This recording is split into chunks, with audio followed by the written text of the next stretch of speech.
You are listening to Feed 44, the official podcast channel of the Center for a Stateless Society. C4SS is an anarchist think tank and media center. For more information, please visit c4ss.org.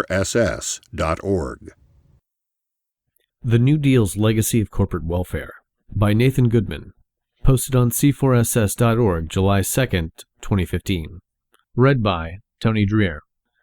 The Export-Import Bank's charter finally expired on June 30th. Ever since it was created during the New Deal, the Ex-Im Bank has supported exports by American corporations, all at taxpayer expense. The top recipients of Ex-Im Bank subsidies were big corporations, with the war profiteers at Boeing receiving more Ex-Im largesse than any other company. The Ex-Im Bank wasn't the only New Deal program to suffer a major defeat in June.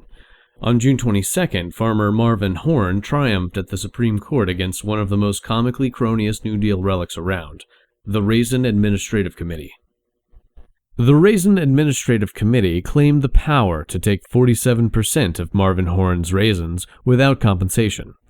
Horn argued that this was an uncompensated taking of property and thus violated the Fifth Amendment's takings clause. 8 Supreme Court justices agreed. The Raisin Administrative Committee's entire purpose is to protect entrenched business interests.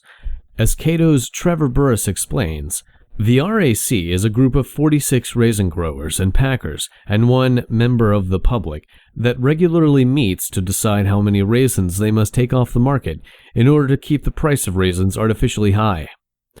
Mainstream progressives tell us that the New Deal was a victory for the working class and the public interest. But New Deal corporate welfare programs like the Ex-Im Bank and the Raisin Administrative Committee certainly don't benefit the general public.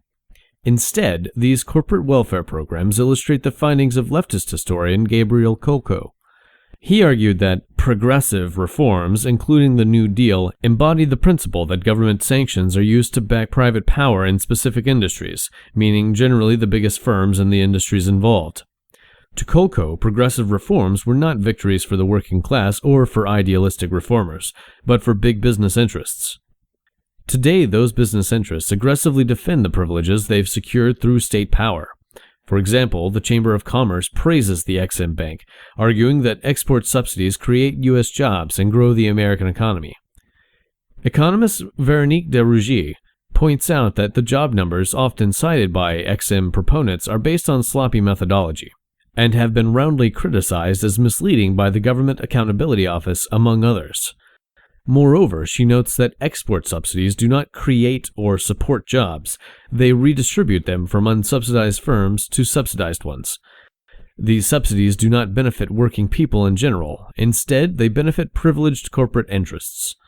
Whenever they have the opportunity, businesses will gladly use state power to suppress their competitors and line their pockets with taxpayer money. And they all too often justify this legal plunder through disingenuous appeals to the public interest. Such slimy alliances between business and government are not unique to the New Deal.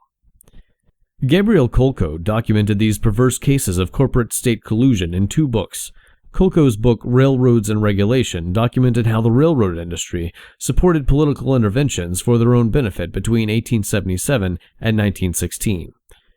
In The Triumph of Conservatism, he similarly argued that business interests played a key role in promoting progressive-era reforms between 1900 and 1916. But even during America's early history, often falsely portrayed as an era of laissez-faire, government used its power to protect business interests. For example, the U.S. government imposed tariffs beginning with the Tariff Act of 1789. Tariffs raised prices for consumers while protecting businesses from international competition.